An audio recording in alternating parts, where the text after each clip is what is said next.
I would suggest that anyone, until your case is called, that you mute yourself. This way it won't be pulling you up during each of the other hearings. Okay. So we may have some technological bumps in the road, but we'll try the best we can to get through this. Kelly Kirk and I are at the Township Building, broadcasting this meeting live. The other members who are present via Zoom. So if there are any glitches, we'll find a way to work around it. But with that, we'll get started. I'll call to order the meeting of the Haverford Township Zoning Hearing Board of Thursday, December 3rd, 2020. The members who are participating are Bill Rhodes, Ed McGargy, and Jessica Vitale, and myself, Robert Kane. Present at the Township Building are myself and Kelly Kirk. Arlene LaRosa, the court reporter, is also participating via Zoom. And before we begin, Kel, because you're in front of the flag, why don't you lead us in the pledge? I pledge allegiance to the flag of the United States of America and to the republic for which it stands, one nation, under God, indivisible, with liberty and justice for all.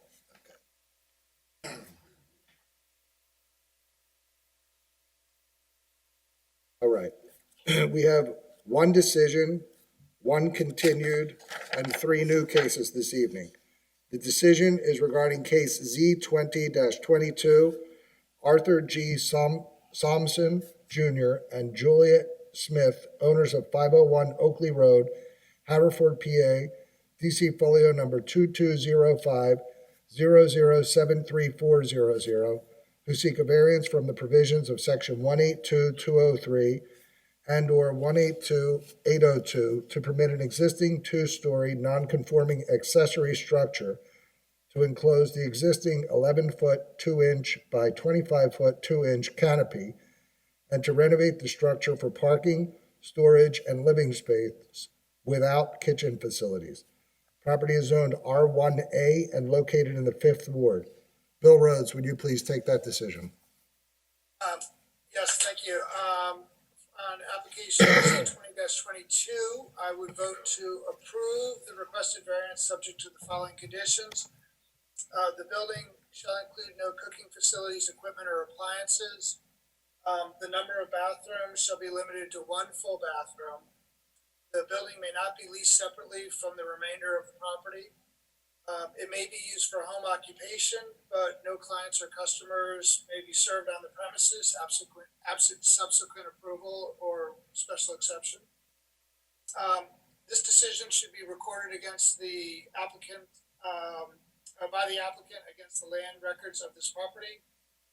There will be no HVAC, furnace, or AC, air conditioning, pumps, handlers, or compressors installed along the property line on the side and the rear of the building. And the project shall be completed within 1 year in accordance with the notes of testimony. Okay. Ed McGargy? I agree. Jessica Vitale? I also agree. That application's approved 4-0. And Cal. Thank you for that decision. Oh, you're welcome. Good luck. And just so everybody knows, Kelly and I are about 15 feet apart. The only other person here is Jeff, who's handling all our technical issues and our televising. And thank you, Jeff, by the way. And Kelly and I are about 20 feet apart. So if I take my mask off periodically, it's only because my glasses are steaming up and I can't read the agenda. Our continued case is Z20-23, Jessica and Ryan Lazzari, owners of 224 Cherry Lane, Havertown, PA, DC folio number 2203-003790, who seek a variance from section 182-206C6A to construct a 2-story addition in the footprint of the existing non-conforming porch. The proposed addition will encroach into the required 8-foot side yard setback by 3 feet and provide an aggregate total side yard of 12 feet where 20 is required. The property is zoned R4 and located in the 3rd Ward. Ed, would you please take that decision? Yes, Mr. Chairman. I'd like to make a motion to approve the requested variance subject to the following conditions. 1, subject to final approval based on Historic Commission and their conditions that they impose. 2, to be constructed in accordance with our notes of testimony. 3, and to be completed within 1 year of final approval. Jessica? I vote to deny the application.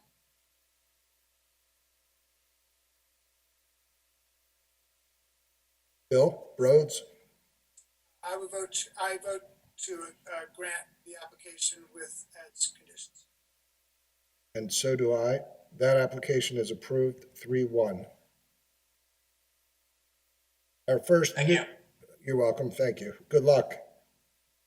Our first new case is Z20-24, Clinton and Sarah Lodi's, owners of 461 Rittenhouse Circle, Havertown, PA, DC folio number 2201-0141600, who seek a variance from the provisions of section 182-207C5A to erect an 8-foot by 20-foot front porch addition that will encroach into the 30-foot required front yard setback by 8 feet. Property is zoned R4 and located in the 7th Ward.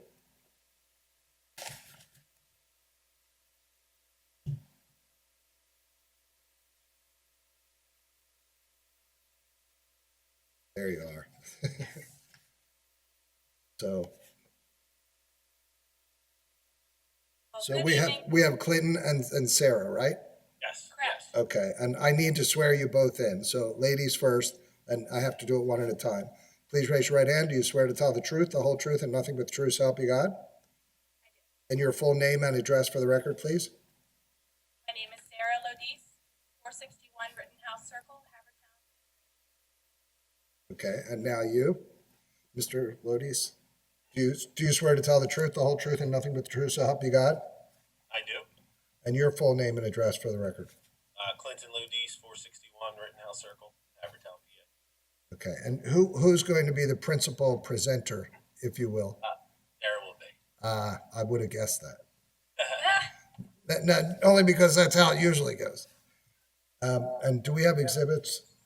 I was just going to ask, are you comfortable presenting? With Yes.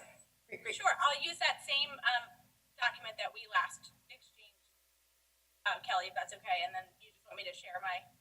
Perfect. And do we have exhibits? I sent them to Bill this afternoon. Malone?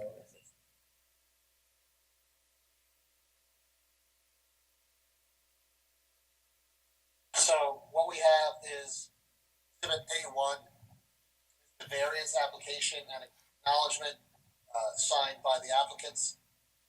A2 is the site plan, which is labeled proposed site diagram. A3 are photos of 461 and 457 Rittenhouse Circle. A4 are photos of 4 other properties on Rittenhouse Circle, those being 441, 444, 417, and 421. A5 is the deed, which I reviewed, and I am happy to indicate that standing is appropriate. Okay. And Sarah and Clinton, did you hear Mr. Malone's description of your exhibits? Yes. And do you agree with that description? Yes, that's correct. I do have additional things I'll mention, I guess, that I am prepared to provide more exhibits from neighbors' acknowledgement of our proposal, our variance proposal. But yes, those are the exhibits we'll talk about. Okay. With that, please tell us a little bit about what you would like to do and why. Good evening. Thanks for having us. We live on Rittenhouse Circle, which, if you're not familiar, is behind the YMCA. We are one of the first houses where Lawrence Road meets Rittenhouse Circle. We're a subdevelopment of split-level houses, many of which on the street have front porches or an additional level of bedrooms, on the third floor. So I'm a lifetime Havertown resident. My husband joined Havertown in 2008. And we plan to stay here forever, so we are trying to invest more in our house. And, we are requesting tonight in our variance, a variance on our front yard setback in order to, erect a porch, an 8x20 porch off of our front door. Last week.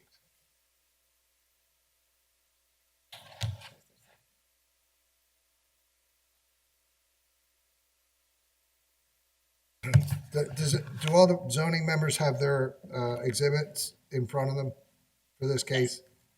So Bill, I think you can take it off the screen because we can't see the Lodises. Unless for some procedural reason we need to keep it up on the screen. No, I think it's fine. You can take it off the screen as long as you have the exhibits in front of you. And then if any board members have a question about a particular exhibit, we can just pull it back up. Okay. That's great. Okay, well, so I explained what we'd like to do. I just want to read through, our hardship. What we've said in our application is, currently on our street, like I said, many of the houses are the same with the front porch, that have been added on at some point, since the 50s when they were first built. But per the standards, for requesting a variance, our lot has been made uniquely shallow by the right of way by 4 feet 6 inches, therefore making any proposed front structure out of conformity and creating unnecessary hardship. This hardship has not been created by the homeowners. Our proposed porch plan will not alter the essential character of the neighborhood and in fact be more in line with the surrounding properties, increasing our property value and protecting from the elements as well as softening the second floor.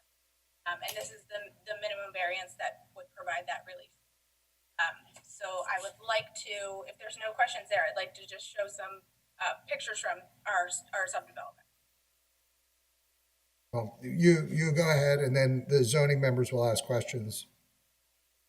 Okay, great. Okay, so here's our proposed plan. I'll just show the overview. Yes, so the exhibit A2 is our proposed plan. You'll see the measurements of our lot. And as I said, we're the first house on the street as you come off of Lawrence Road. So we're the first split level. That is our sidewalk. As you can see, there's from the right of way in our street, where when you come 25 feet in from the middle of the street, right of way ends 4 feet 6 inches our front yard, which comes into our required minimum setback of 30 feet to begin with. So we start our 30 feet at that right of way end and come to the front of our house. So nothing off of our house would be in conformity. So we are requesting an 8 foot deep and 20 feet wide front porch with a roof, concrete, with no real bells and whistles. And as you can see on the bottom right of that exhibit, that is the only variance we're asking for. And as you'll see in the pictures below, or the pictures in the next exhibit, how that will be not that different from what you were already seeing. Okay, so I'll move to A3. So our home on the left of that picture, we're 461 Rittenhouse, standards split level house. And then right past our driveway to the right of the screen, 457 is our next door neighbors, who we're very friendly with. This is their front porch that is a little bit over the dimensions that we're requesting for a variance. And beneath that are additional neighbors on our street. We have a great street. Everybody's very friendly, and many people have these porches. So these are the people that I just reached out to. And you can see they're all very similar in size. They come off the house to protect the front door. There's still a front yard. Everybody still has a little bit of a front yard. Nothing huge. We don't know everybody's front yard dimensions and if there's any, if their setbacks are appropriate and whatnot. But this is kind of the look of our street. I'll go back to our house just so you can see our front yard as well. Not really if this porch was, the variance was approved, you could see our garden bed that's in front of our bay window, would be slightly more narrow than, what the footprint of the porch would exist. Yeah, that's about it. Questions? Yes?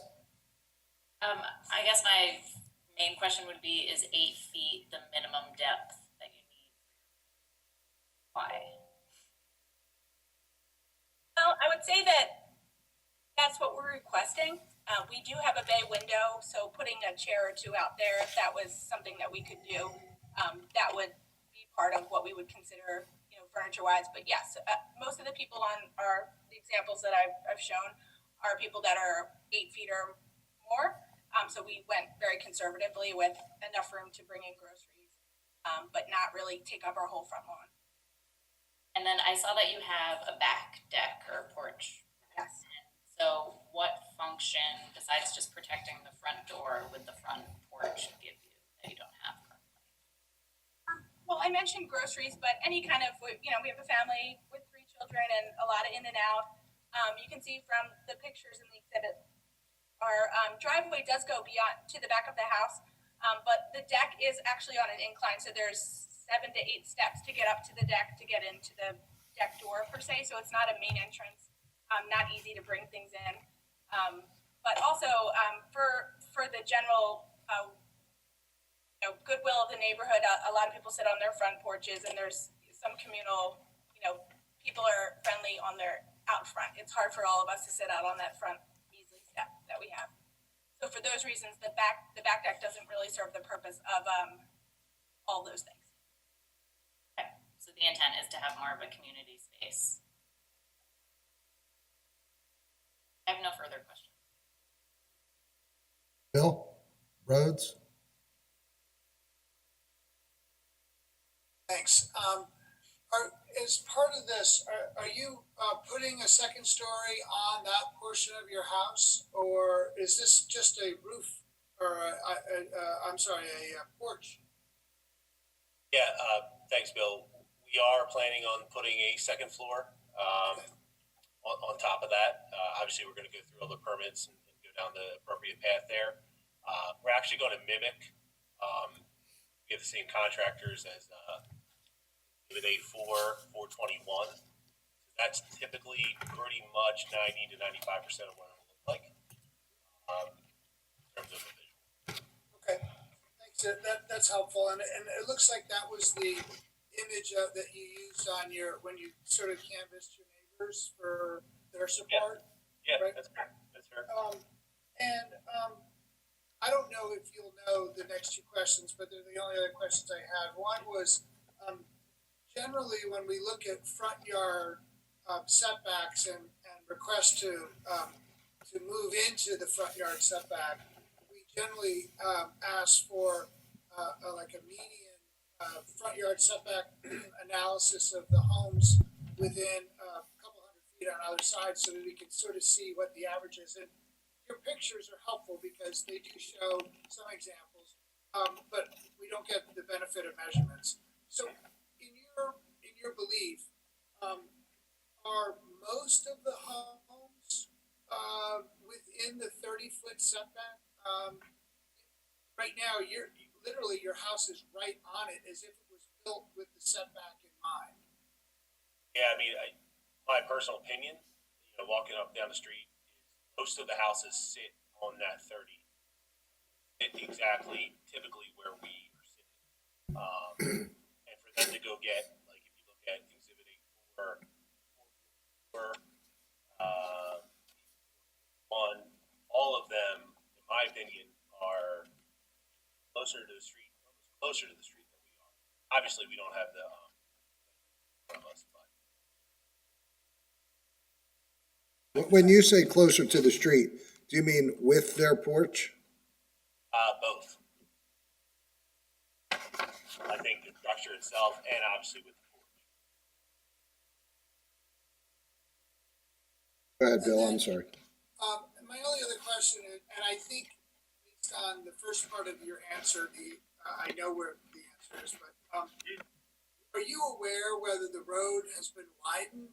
And, you know, obviously putting pressure on everyone's front yard setbacks, but I guess if the houses generally are built to the setback, then the road and the right of way was established and then development built around it.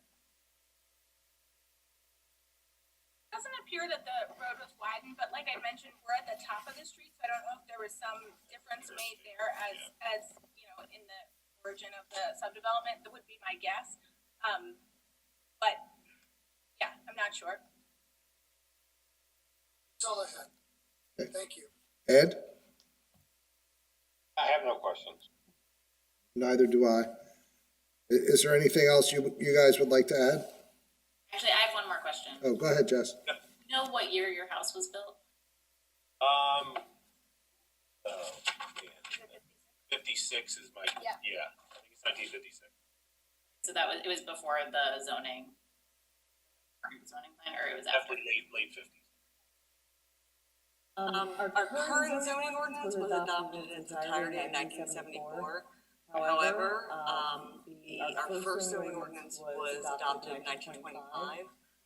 As far as setback regulations go, there have been very, very few changes. They've been pretty much across the board the same, with additions of zoning districts and things like that. But they've generally remained the same so that they didn't create. Okay. Anything else, Bill or Ed? Bill Malone, we leave anything unaddressed? No, I think you're fine. Okay. And Sarah or Clinton, is there anything else you'd like to add before we?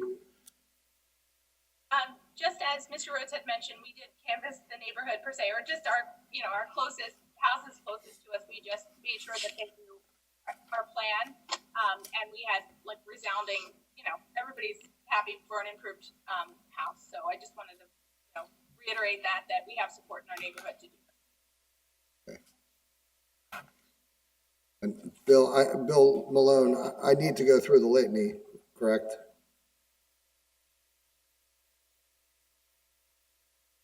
Yes, you do. I can see when you push the little mute button there, Billy. I'm having such technological difficulties tonight, it's not even funny. All right, with that, I'll ask if there's anyone attending this meeting that has received certified mail and wants to comment on this case? Anyone who received regular mail? Any other residents? With that, and Bill, were there any items that are outstanding that we need to continue as opposed to close? No, you can close the record on this one, and you can either render a decision tonight, or you can render a decision at your December 17th, I think it is, meeting.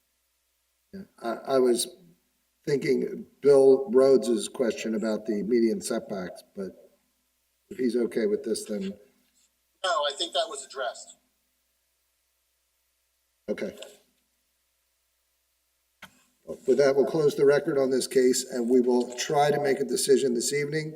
It's unlikely. We have other new cases to address.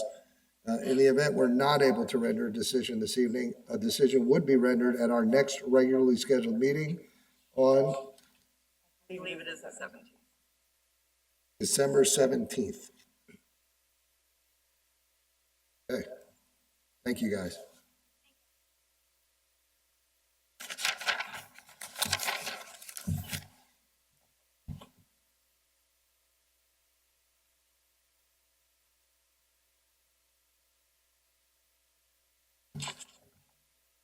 All right. Hey, Jeff, how about if we take 5 minutes so we could, we'll take 5-minute break so we could work on this. So we're going to take a 5-minute break so we can work on the echo here. So we'll be off the record, back in 5 minutes.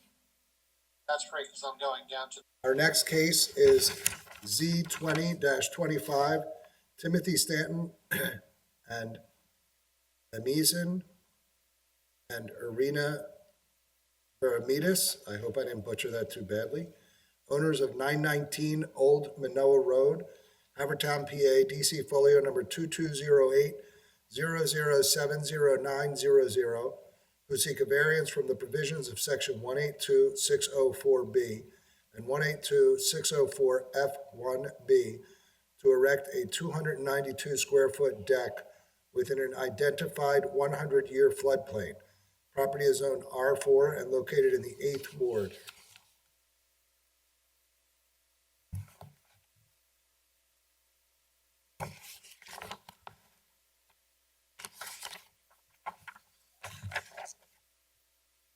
Okay.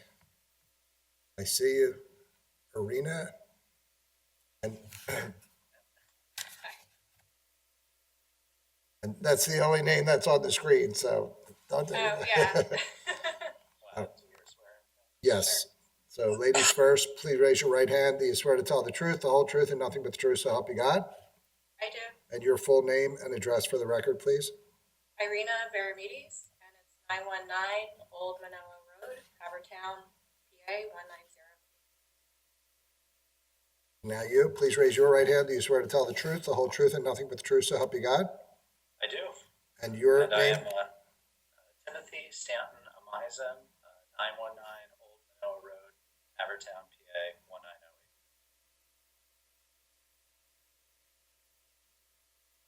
1908. And Bill Malone, exhibits. Yes, give me 1 second, pulling it back up. Exhibit A1 is the variance application and the deed. I have reviewed the deed and it does provide standing for this application. A2 is the letter of denial for the request of relief from Haverford Township dated June 10, 2020. A3 is the building and impervious coverage calculation worksheet. A4 is a site plan dated October 18, 2020. A5 is a deck plan dated October 18, 2020. A6 is a rear elevation plan dated October 18, 2020. A7 is a construction plan dated October 18, 2020. A8 is an elevation certificate, and A9 is a series of photographs of the property. And yes, Mr. King, you did butcher the name. Oh, you did Thanks. fine. I would have had trouble with yours. Your wife's is the Pontian name, so I would have gotten that correct. Now, I'm going with Irina and Timothy. Irina, I spelled phonetically, so I won't mess it up again. Please tell us a little bit about what you would like to do and why. Sure. You'll excuse me for looking off screen. I have another screen set up with my notes. But first, thank you very much for hearing our case. So we purchased this home last summer, and although we've been residents of Haverford Township since 2017 together, and Irina actually grew up on Arlington Road, so she's a long time resident. We've always been in the area. So before we purchased it, the house had fallen into disrepair, and we've been working to restore it and hoping to make it our long-term permanent home. So for us, it's worth the investment in the property to make it so that we were not expecting to find this much land when we were shopping, but the house itself is quite modest. And while we noticed that there was not a traditional back door in the house when we looked at it, having lived here for 2 summers, we realized what an inconvenience it is to walk from the front of the house or to go through the end into the back. And I was trying to look up what the rules were related to separate exits. It seemed that the building code suggested that the exits be at least half of the maximum diagonal distance of the house apart. So I did the maximum diagonal calculation was a little over 45 feet. So ideally our front and rear exits would be 22 feet and change apart. And I measured in ours as 15'7". So they're very close together if there were ever a fire or an emergency. As far as planning, when we started talking about putting a back door, which would be on the second level, we looked at just adding a landing and some stairs, but because of the position of the existing window, it makes the most sense to turn that into a door. the stairs to get down 8 feet would actually stick out from the side of the house. So then we went out into the backyard with stakes and string and started mapping out what we were thinking size-wise, which is how we arrived at what our plan was. The 16 by 16 foot deck, that would provide us with, recreational area and dining area, like a seating area and a dining area, as well as a small landing attached to stairs. And we understand that the impact of building in a flood zone is always a concern. So the plans have been, certified by an engineer that they would be safe in the 100-year zone. And to mitigate, we're going to remove an existing 6 foot by 8 foot shed that exists in the yard currently. Both of our neighbors, one on either side, have ground level outdoor space. This will also provide us with a little bit of separation and privacy, both for us and them. I don't know if you're familiar with Old Manoa Road, but right across from Caracon Drive, it's a very small block with only 7 homes on it. So the only people affected by this would be our neighbors on either side. Tell me a little bit more about the no rear entry or ingress or egress. Sure. So we have a traditional front door, and then to get out the other exit from the house, you enter through sort of the middle of the house down through the basement, and it comes out on the side down the lower level. So our living room is at ground level on the front, but our property sort of goes down towards the back.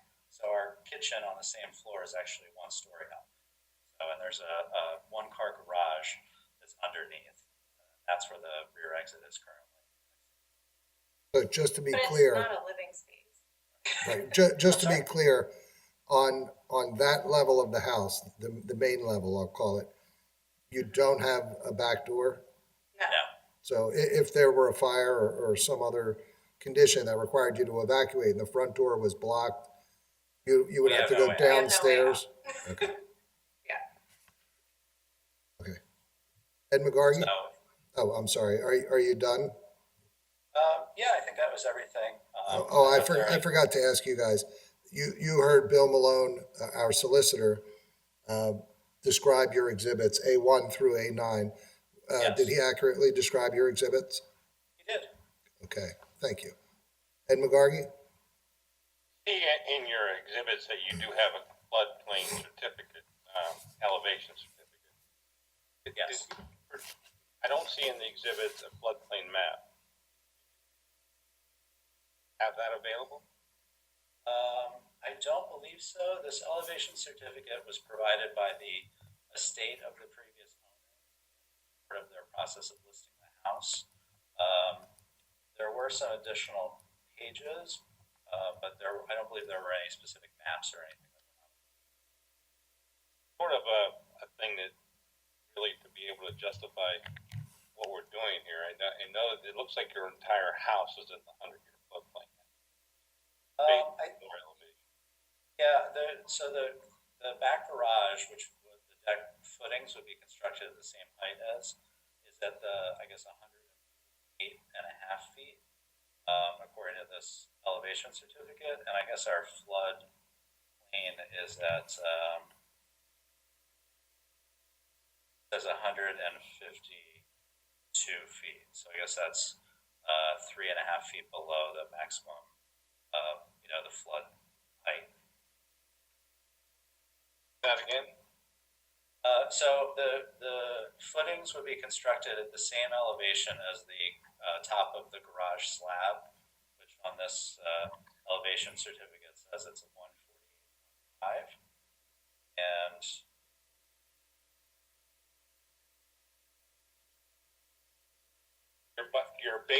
the flood elevation is 150.6. a 150.6.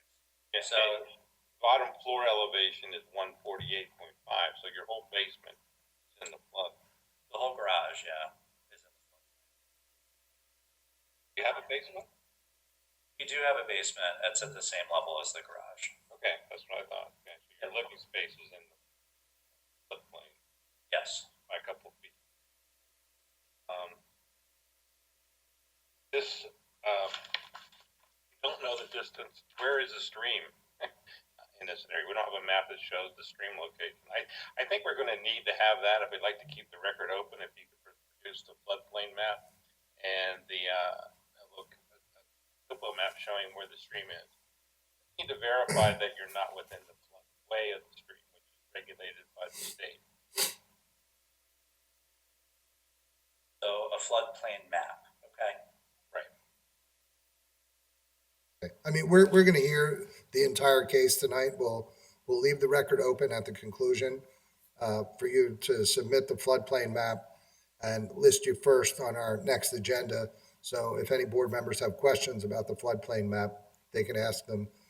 And we'd likely do a decision that evening, so it won't delay you in any way, but I agree with Ed that it's rather important that we have the floodplain map, but let's proceed with all other aspects of the case. So Ed, do you have any other questions? Yeah, I guess I do. And the other issue is, I see you're gonna remove an existing shed to try to remove a flood structure within the floodplain. Is that correct? That is correct, yeah. Now you remove the shed, where are you going to store the things that are normally stored in the shed? Yeah, the shed is not used currently. It was here on the property when we bought it. If this variance request to build the deck was approved, would you accept the condition that you would not enclose the bottom portion of the deck and use it for storage of any kind? What is that? Like you can't put a trash can underneath? Is that what you're saying? You're in the floodplain, so it would just all flood away if you had a flood. That's what I'm trying to think.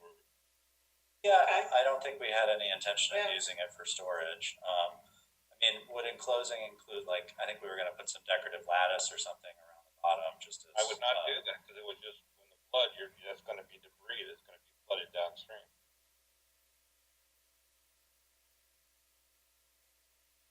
I mean, if that's a condition, we would certainly abide by it.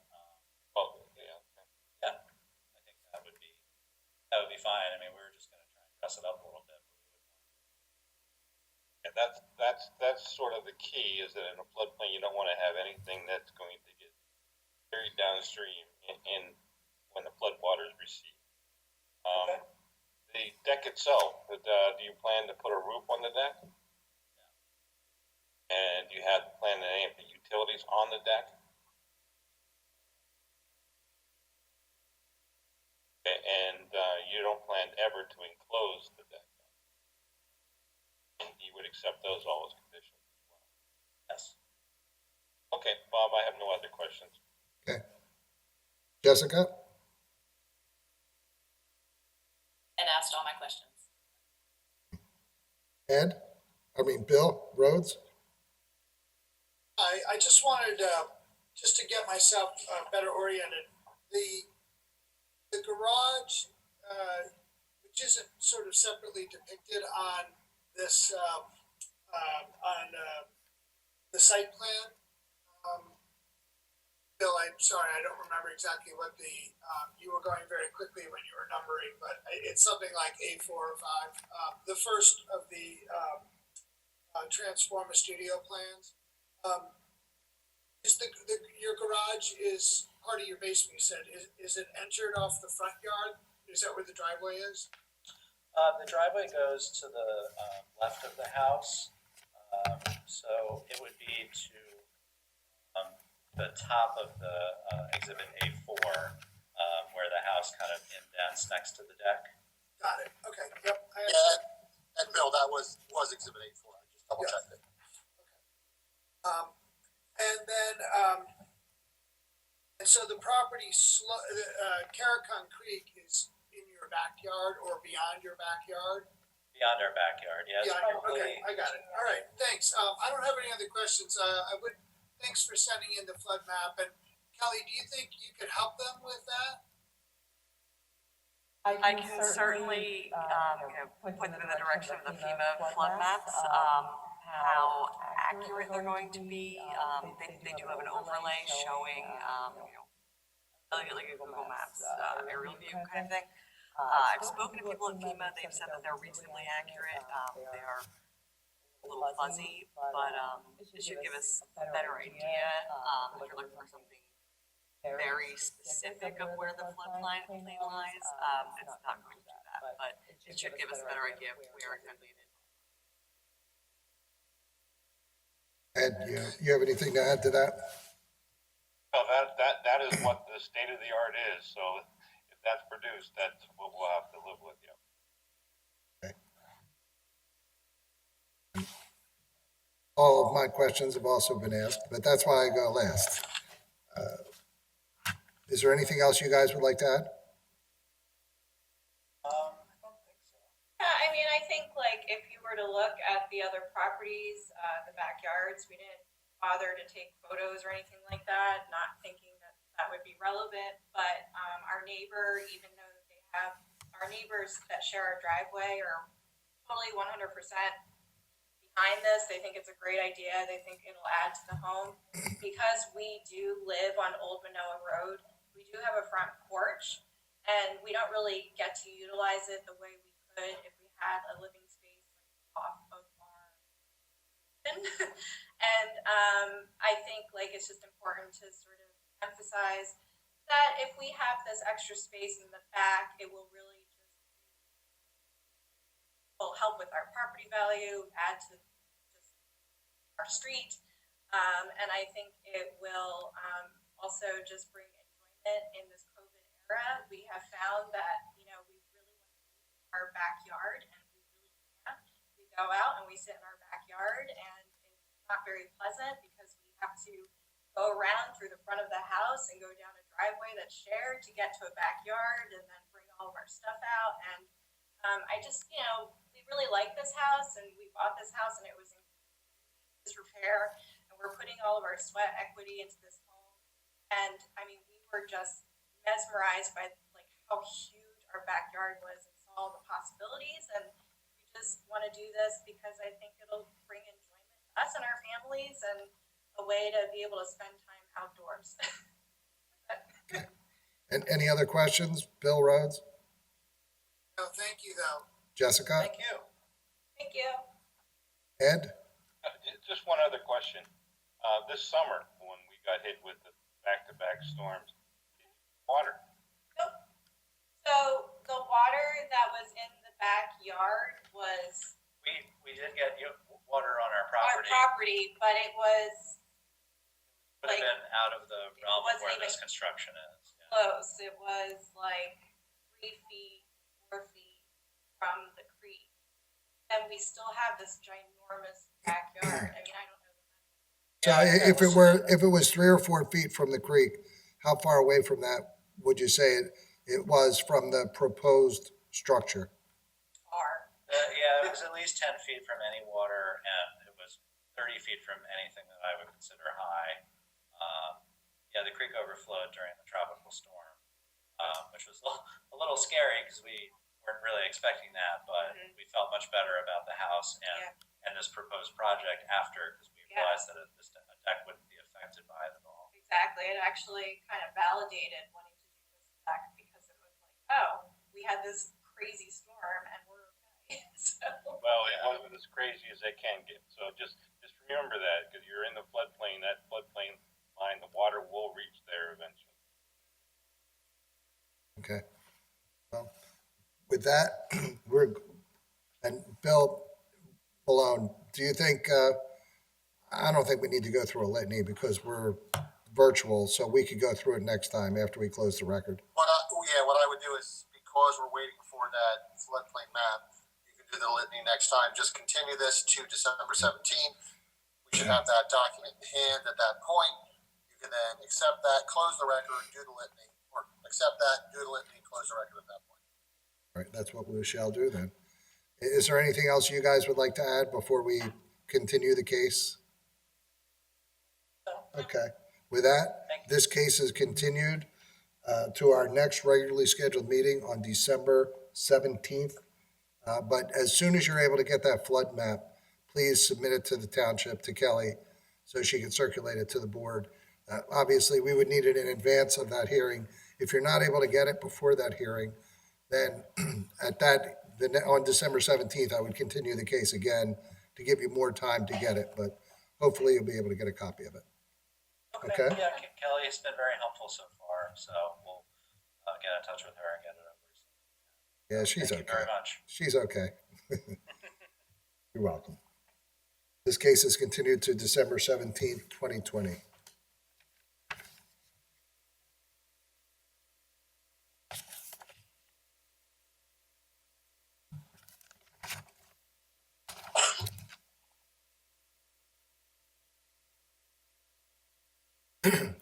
Our next new case is Z20-26, David and Lori McRudin, owners of 314 Sagamore Road, Havertown, PA, DC folio number 2207-0132200, who seek a special exception from section 182-711A3B to remove an existing non-conforming 18-foot by 19-foot garage and rebuild with a second-story storage area and a variance from section 182-206C9 to continue the non-conforming impervious coverage of 57%, where 45% is the maximum coverage permitted. Property is zoned R4 and located in the 7th Ward. Okay, just from a purely clerical standpoint here, and it's happens all the time. On the notice that I have in front of me, this was listed as 2026, and the prior one was 2025, but on the, something I saw that listed this as 2025, I just want to make sure that this is 2026, just make that clear for the record, so. Well, I have the petition, and it says 2026. Right, we're good. How is it advertised? Everything's 2026, bills. It was really just a purely clerical Uh, issue. It says 2026 on all of the documents. I think it may have just been the email that I sent you this afternoon where I forgot to switch it. No, that's fine, I'm not, saying anybody did anything wrong. No. Just Just saying, I think that's the only thing that says that. These things always happen, so one document I have says 2025, but this is KC 2026. With that said, I have reviewed the exhibits. Not listed as an actual exhibit is the deed, which I have reviewed and again provides standing. Exhibit A1 is a site plan of the property. Exhibit A2 are elevations of the proposed garage. A3 are photographs of the existing garage. 4 are photos of garage door. 5 are photos of the existing garage attic. 6 are letters of support from neighbors at 308 Sagamore Road and 313 Brookline Boulevard. So I would just ask the applicants that I correctly identify those exhibits. Are they accurate to your information, knowledge, and belief? Yes, they are. Okay, wait a second.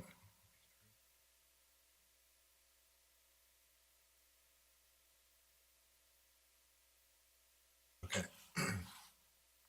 So, David and Lori, I presume. Just David. Oh, just David. Okay. Please raise your right hand, David. Do you swear to tell the truth, the whole truth, and nothing but the truth, so help you God? Yes, I do. And your full name and address for the record, please?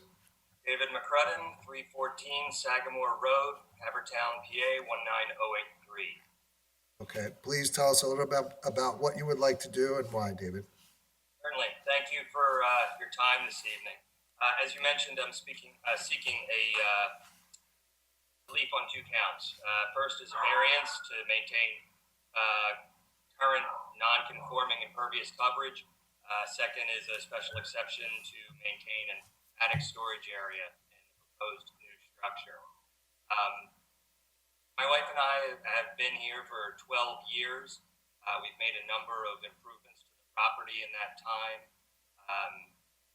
Like our prior presenters, and for this to be our forever home. And I would invite the board to view my prior permit history. Address the counts first, the impervious. Since we've been here, we have not changed any of the hardscape, any of the non-permeable surfaces.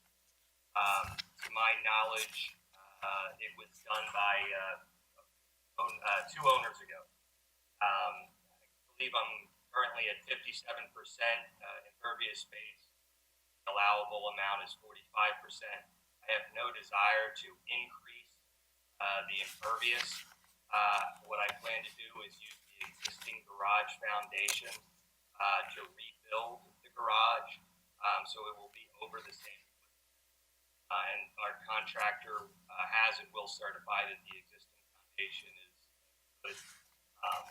And with the new structure, I plan on installing proper rain gutters, which would actually better help direct any runoff. With regard to the structure itself, really three reasons I'm looking to demolish it and rebuild it. One is aesthetic.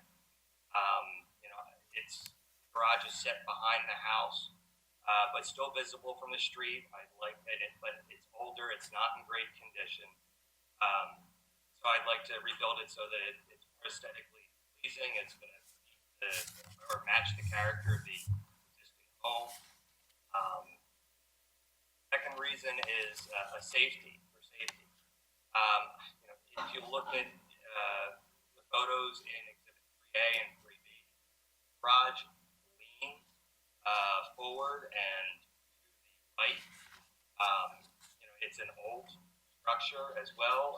There's several areas where the wood structure has literally rotted away.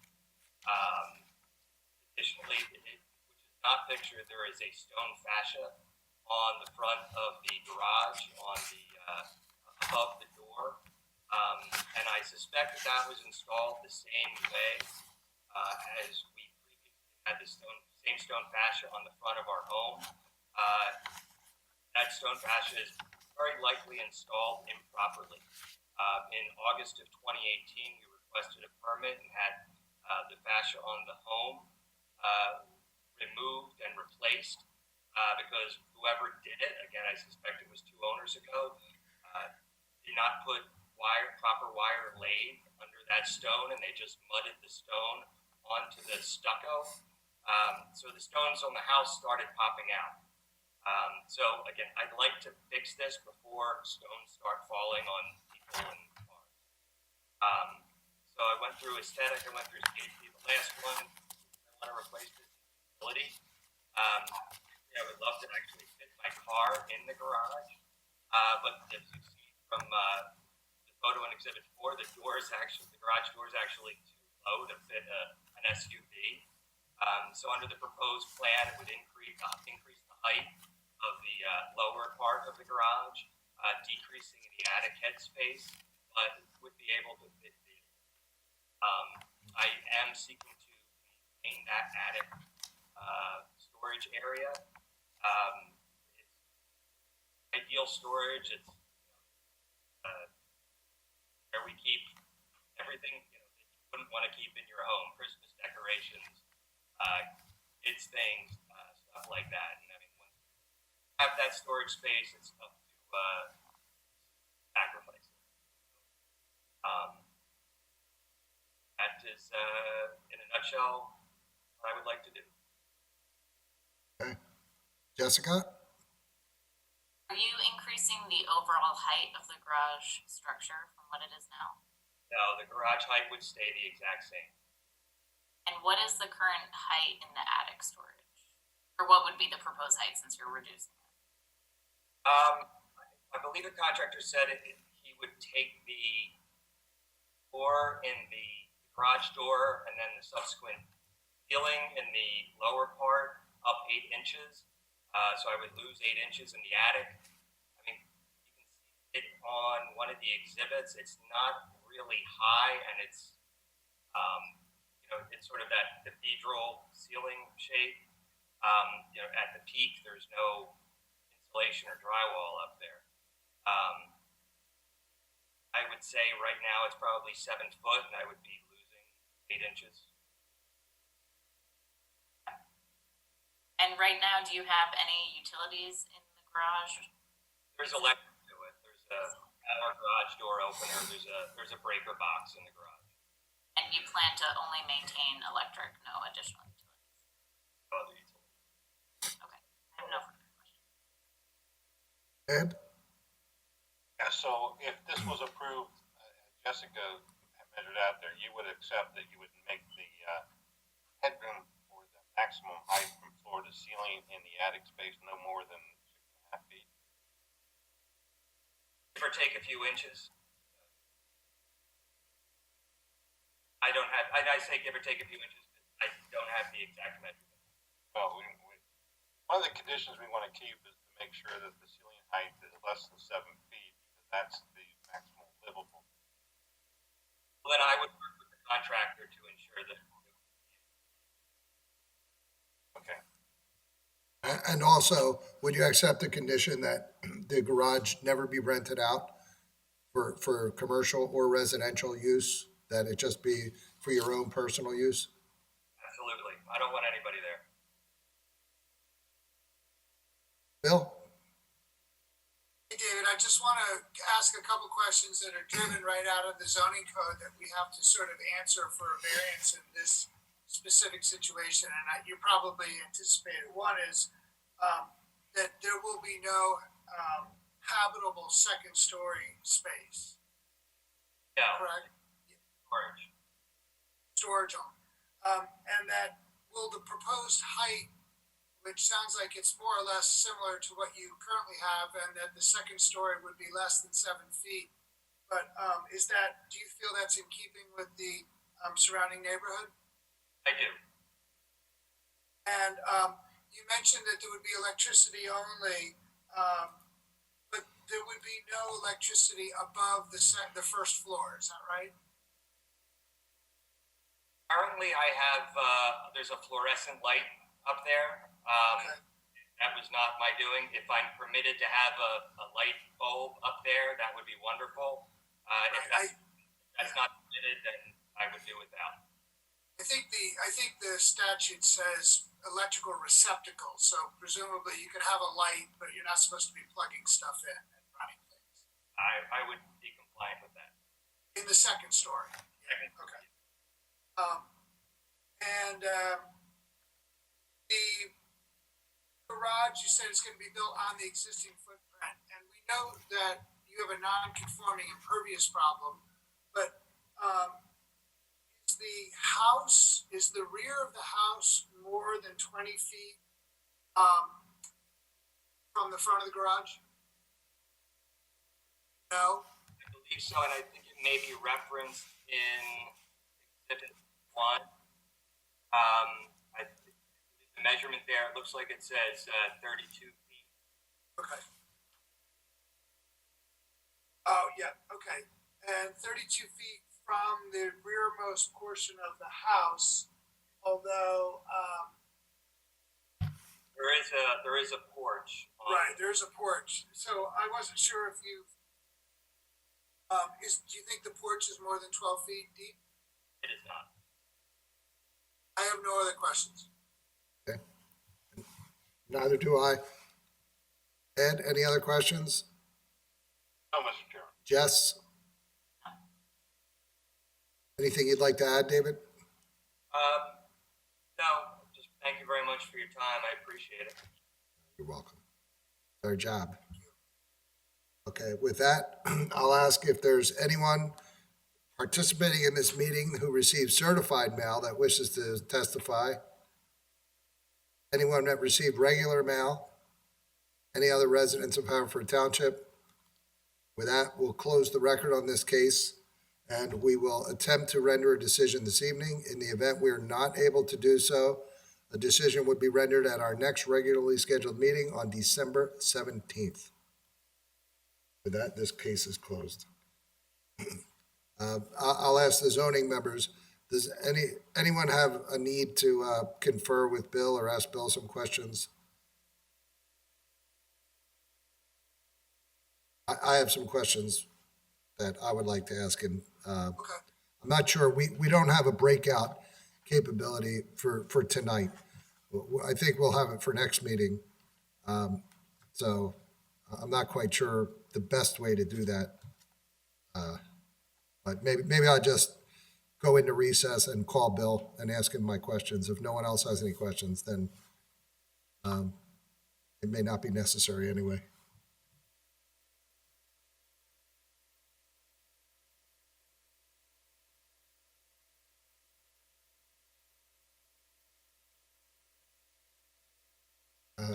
And I'll ask Bill this question publicly. I probably should ask it privately, but Bill, if we, I don't I don't want to use that terminology, but if we block any participants other than zoning members and you, we would then need to reopen it to everyone to hear our decisions, right? To have it not violate the Sunshine Act. You're on mute, Bill.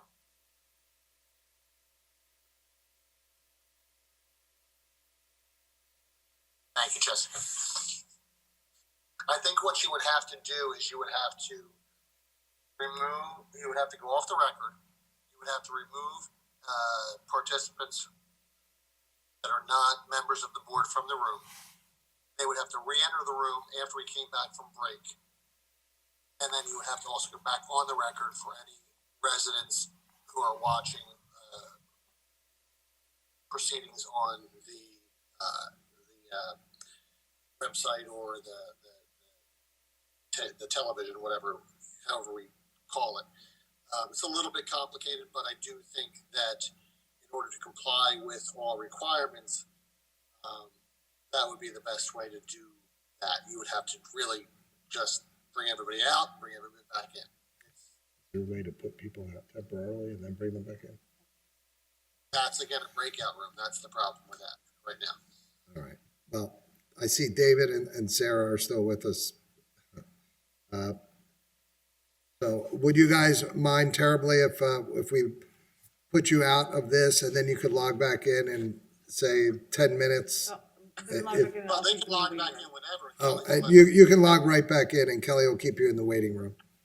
And then we'll let you back in. Sounds good. Okay, thank you. We'll work this all out. You're the guinea pigs, unfortunately, for tonight, but it's all good. Okay, I thank you. can All right. put them in the waiting room. Oh, okay, cool. So are we 100% sure now? All we have is Well, now you go Arlene. off the record. Yeah, I'm on the record. I want to ask Kelly, are you 100% sure that we only have the I'm members? looking at participants now. It's me, it's Kelly, it's Jessica, it's you, it's Arlene, it's Bill, it's Ed, and it's Margie. So yes, we are. That's the only people that can hear or see what we're doing right now. Well, Okay. no, not right now because we're still recording. And now we're going to go off the record.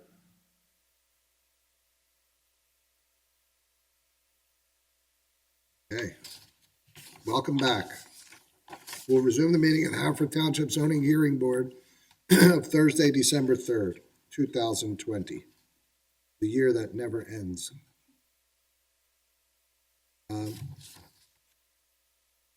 With regard, I'm going to ask my fellow board members, with regard to case Z 2024, Clinton, Sarah, Lodi's, are you all prepared to vote? Ed, Yes, I am. Bill, Yes, I am. Jessica? Yes, I am. Okay, and so am I. So with regard to case Z 20-24, Clinton and Sarah Lodi's, owners of 461 Rittenhouse Circle, Havertown, PA, DC folio number 2201-0141600, who seek a variance from the provisions of section 182207C5A to erect an 8-foot by 20-foot front porch addition that will encroach into the 30-foot required front yard setback by 8 feet. Property zoned R4 and located in the 7th Ward.